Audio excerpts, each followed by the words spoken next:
Olá, amigos! Vamos continuar agora iniciando o nosso bloco 8 do estudo da Bíblia em blocos temáticos. Esse bloco 8 vai falar sobre as parábolas sobre o reino de Deus. Nós já caminhamos bastante nesse nosso estudo, iniciando desde o bloco número 1, acerca da criação, passando pela queda da humanidade, a promessa da vinda de Jesus, o plano de salvação. Vimos também já pulando já para a primeira vinda de Jesus, já nos evangelhos, o anúncio, João Batista, anúncio a Maria, o nascimento de Jesus, um pouco sobre a sua infância, vimos o início do seu batismo, o início do seu ministério, a tentação no deserto, vimos a purificação do templo, vimos seus diálogos com a samaritana, com Nicodemos, vimos vários milagres, vários ensinos, caminhamos até agora no último bloco, o bloco 7, falando sobre o principal sermão dele, o Sermão do Monte, sobre a lei de Deus, sobre o Pai Nosso, sobre mais milagres e muitos outros milagres, Então a gente já caminhou bastante falando um pouco já do entendimento, desse plano de salvação, desde a criação, que vem se cumprindo em Jesus, se cumpriu em Jesus na cruz e vem se cumprindo até hoje, até o seu retorno, E nós finalizamos falando sobre o capítulo 15 de Mateus no último encontro, Eu queria só retomar com vocês Mateus capítulo 15, versos 30 e 31, antes de começar o tema de hoje, Que fala assim, Mateus capítulo 15, verso 30 e 31. Então, multidões dirigiram-se a ele, levando consigo mancos, aleijados, cegos, mudos e muitos outros doentes, e os colocaram aos pés de Jesus, e ele os curou. Verso 31, o povo ficou atônito quando ouviu os mudos falando, os aleijados curados, os mancos andando e os cegos enxergando, e louvaram o Deus de Israel. Então, muitos milagres a mais nós poderíamos comentar, discutir, exemplos de outros milagres, como alguns detalhes a mais, o milagre daquele paralítico que alguns amigos levam até em cima de uma casa, descem, fazem um buraco no telhado e descem para Jesus curar. Milagres do filho da viúva de Naim, que foi ressuscitado, no seu enterro ele acompanhando, e Jesus ressuscitou o filho dessa viúva. O milagre de onde Jesus fala efatá e abre os ouvidos de um surdo, Milagre dos leprosos, que Jesus cura os leprosos e apenas um retorna para agradecer. Então, tantos outros milagres nós poderíamos citar ainda, nem aprofundar mais, mas nós já abordamos grande parte dos milagres relatados nos evangelhos, Hoje, vamos começar esse novo bloco, essa parte 1 do bloco 8. Eu acredito que em duas partes nós finalizamos esse bloco sobre as parábolas do reino de Deus e vamos começar o bloco 9 sobre as demais parábolas com outros ensinos, tá certo? Então, sempre que nós iniciarmos e finalizarmos um estudo, vocês estudando na Bíblia e os vídeos, façam aquelas perguntinhas que a gente sempre coloca, O que eu aprendi sobre o reino de Deus com esse estudo?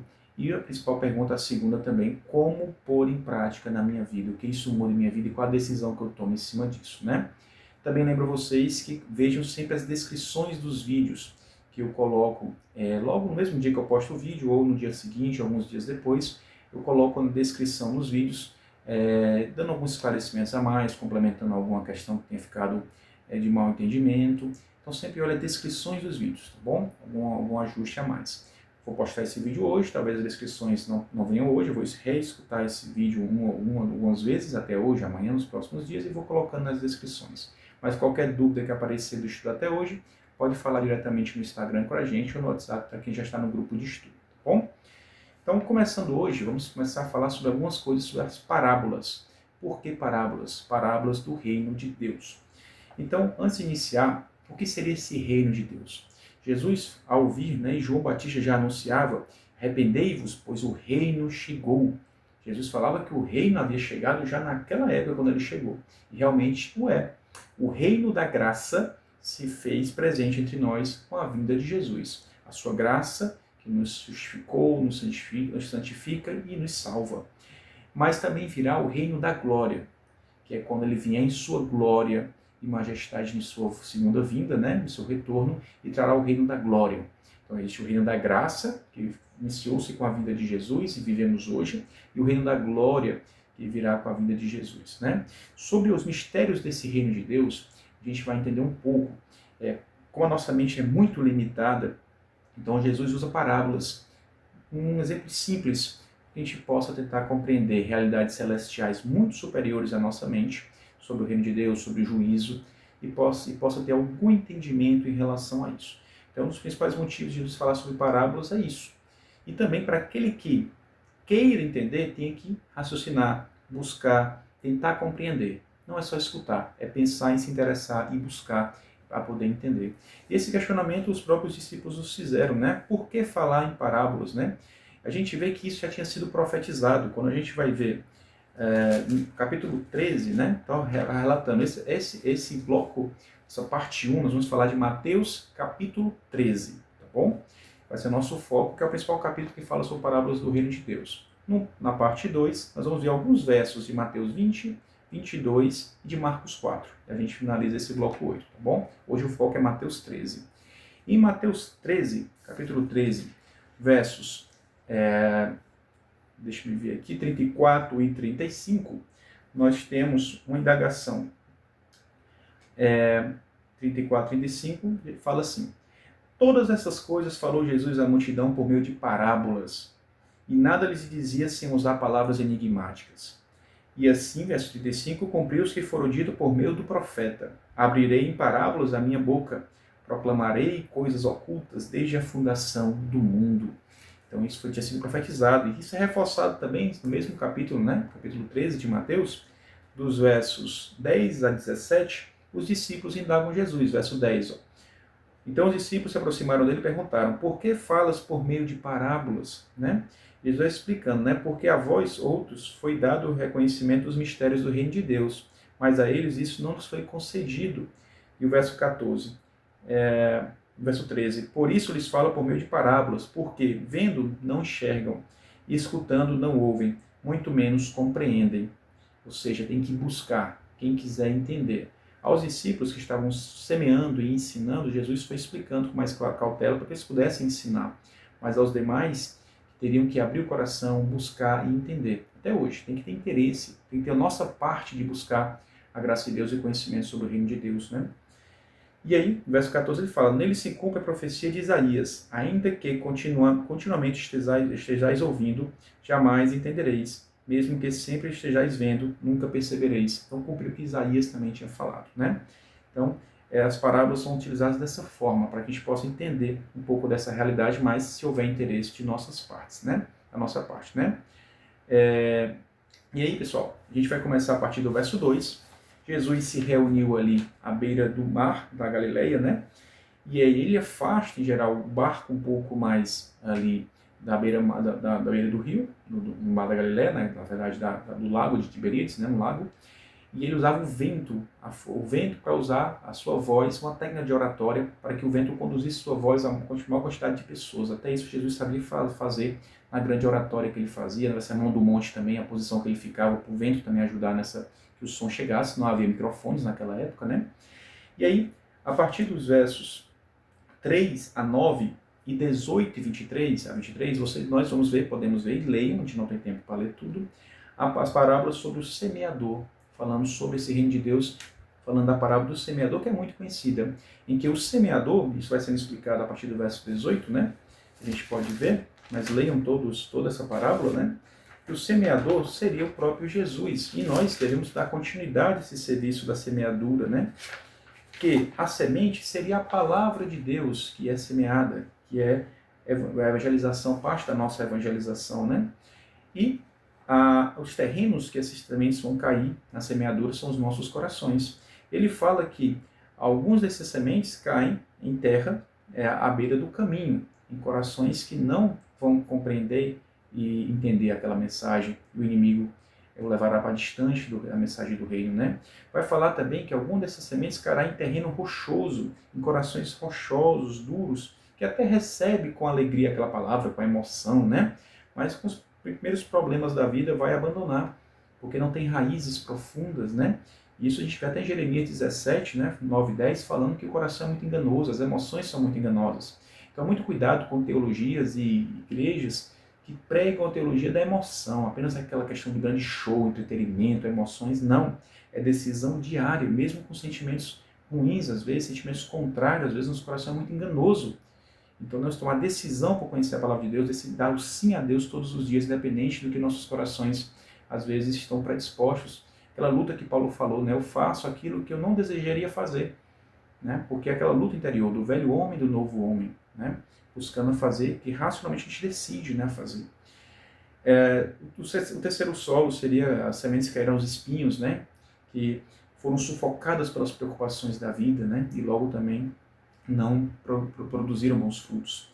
E o quarto terreno é o que nós devemos ter como nossos corações em terra boa, que progrediram e produziram muitos frutos. Esse é o exemplo também que Jesus fala do reino de Deus.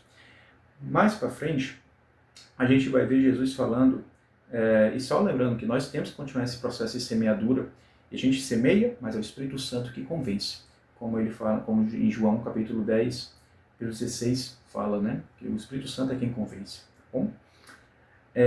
Falando agora sobre outra parábola, a parábola do joio, do trigo, né, que é muito conhecida também, do trigo e do joio, dos versos 24 a 30, dos versos 36 a 43, vocês podem ir até lá, tá certo? Nós vamos ver que em um terreno foi semeado o trigo e que o inimigo veio e ao mesmo tempo semeou o joio. São muito parecidos, eles cresceram juntos. E são muito parecidos a você ver, você pode até pesquisar na internet. Mas quando você quebra o trigo, você vê sementes. Quando você quebra o joio, você você vê frutos. Quando você quebra o joio, não tem frutos. É uma forma de você identificar. E aí você vê a ação do próprio inimigo acontecendo aqui, né? O inimigo plantou, Jesus fala isso bem claramente nos versos 36 a 43, leiam completamente. Jesus vai explicando bem direitinho essa parábola. Ele fala que o inimigo é o diabo, verso 39, né? O inimigo que semeou o joio é o diabo, né? Explicando, né, que nós temos 4 agentes que agem no mundo. E Deus controla tudo isso, a ação direta de Deus e 3 ações indiretas de Deus, que ele controla, permite ou não permite. Ou ele age curando, fazendo milagres, ou ele permite a ação do inimigo, porque nós quisemos conhecer o mal, né, lá no pecado, como a gente já conversou sobre isso, ou as consequências das nossas atitudes, ou o acaso, como em Eclesiastes, a gente pode ver, Eclesiastes 9, verso 11, que o acaso também pode acontecer. Como estou falando aqui com vocês, meu celular pode cair no chão, e isso é algo do acaso, tá certo? Mas em geral são essas 4 forças, o próprio Deus agindo, o inimigo agindo, as consequências dos nossos atos, os acasos da vida, as variabilidades genéticas. Esses 3 últimos Deus permite ou não permite. Em geral ele permite, mas a oração pode intervir nisso se for para o nosso bem. É assim que funciona a vida, né? O enredo da vida. E aqui nós vemos a ação do inimigo. E os discípulos questionam, né? Deveríamos arrancar logo esse joio? Não. Deixe crescer o joio e o trigo. O sol nasce para todos, salvos, ímpios e justos. Mas ao final virá o julgamento, o juízo. E aí sim será feita a separação. Então essas parábolas do reino falam muito sobre o juízo. E é isso que a gente vai ver também em outras parábolas mais para frente, né? Dos versos 31 a 33, nós vemos a parábola do grão de mostarda e do fermento, que esse reino de Deus é como uma pequena semente que plantada ela vai crescer e vai virar uma grande árvore, vai abrigar animais, pássaros, vai se trazer sombra, né?